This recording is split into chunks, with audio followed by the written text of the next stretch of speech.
সিনে পর্দায় কখনো তিনি যোদ্ধা, আবার কখনো ভালো থাকার টনিক। অসহায় মানুষদের পাশে থাকা, তো কখনো অন্যায়ের বিরুদ্ধে একাই রুখে দাঁড়ানো। মানুষটা একজনই, আর তিনি হলেন সুপারস্টার দেব। আজ বড়দিন, সারা বিশ্বের মানুষ মেতে উঠেছে এই উৎসব উদযাপন করার জন্য। নানা রঙের বিরঙের আলোর সাজে সেজে উঠেছে আমাদের কলকাতা শহরও। তবে তার মধ্যে আজ আরও একটা বড় দিন, কারণ আজ দীপক অধিকারী ওরফে দেবের জন্মদিন। চলুন আজকে সুপারস্টার দেবকে নিয়ে কিছু তথ্য আপনাদের সামনে তুলে ধরি। দেব তার শৈশবের বেশিরভাগ সময় কাটিয়েছেন চন্দ্রকোনায় মামার বাড়িতে। এরপর তিনি বাবা মার কাছেই মুম্বাই যান এবং বান্দ্রা পুরুষোত্তম হাই স্কুল ও পরে পুনের ভারতীয় বিদ্যাপীঠ বিশ্ববিদ্যালয় থেকে কম্পিউটার ইঞ্জিনিয়ারিং নিয়ে পড়াশুনো করেন। দেব ফিল্মি দুনিয়া কাজ শুরু করেন আব্বাস মাস্তানের টারজান দ্য ওয়ান্ডার কারের সঙ্গে। এই ছবির সেটে অবজারভার হিসেবে কাজ করেছেন তিনি। এরপর বাংলা ছবিতে নিজের ভাগ্য পরীক্ষা করার জন্য কলকাতা চলে আসেন তিনি।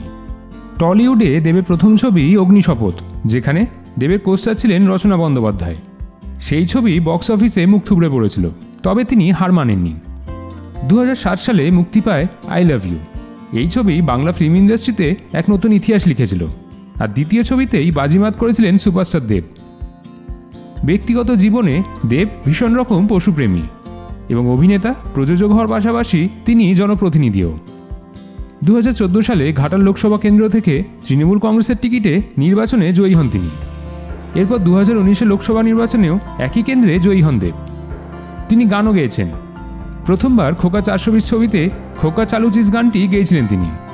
এরপর চ্যাম্প ছবিতে দেখো দেখো চ্যাম্প গানটি গেয়েছেন অভিনেতা। প্রযোজক দেবের প্রথম ছবি ধূমকেতু, যদিও সেই ছবি আজ পর্যন্ত মুক্তি পায়নি। দেব এন্টারটেনমেন্ট ভেঞ্চার্সের তরফে মুক্তিপ্রাপ্ত প্রথম ছবি চ্যাম্প। 2017 সালে মুক্তি পেয়েছিল এই ছবিটি। তবে টলিউডে পা রাখার আগে দেবের দেখা মিলেছিল এক মিউজিক ভিডিওয়ে, যেখানে শিববন্দনায় মগ্ন দেবের দেখা মিলেছিল। বাংলাতেই একের পর এক ছক ভাঙা ছবি করেছেন অভিনেতা দেব। সম্প্রতি মুক্তি পেয়েছে তার অভিনীত ছবি প্রধান, যা বক্স অফিসে ইতিমধ্যেই ভালো সাড়া ফেলেছে। আর প্রতি বছর জন্মদিনও ধুমধাম করে পালন করেন নায়ক। 24শে ডিসেম্বর রাতে নিজেদের মতন করে একটা পার্টি হয়, তারপর বড়দিনে খাওয়া দাওয়া হয় জমিয়ে। তবে আজ বিকেলে পাটুলি অঞ্চলে দুস্থ শিশুদের কেক বিতরণ অনুষ্ঠানে উপস্থিত থাকার কথা জানিয়েছে সুপারস্টার দেব।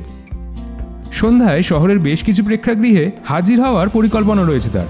তবে জন্মদিনের দিন খুব বেশি দূরের প্রেক্ষাগৃহে যেতে নারাজ অভিনেতা, কারণ দেবের কাছে পরিবারও গুরুত্বপূর্ণ। রাতে বাড়িতে ফিরে পরিবারের তরফে দেবকে নিয়ে বিশেষ অনুষ্ঠান হওয়ার কথা রয়েছে। সব মিলিয়ে জমজমাট হবে অভিনেতার জন্মদিন। আজকের এই বিশেষ দিনে আমাদের তরফ থেকে রইল অনেক অভিনন্দন। আপনি এইভাবেই আপনার কাজের মাধ্যমে আমাদেরকে উপহার দিতে থাকুন। আপনাদের কেমন লাগলো আজকের এই ভিডিওটা জানাতে ভুলবেন না কমেন্ট করে। নানা বিষয়ের উপর ভিডিও দেখতে হলে এই পেজটি ফলো করুন।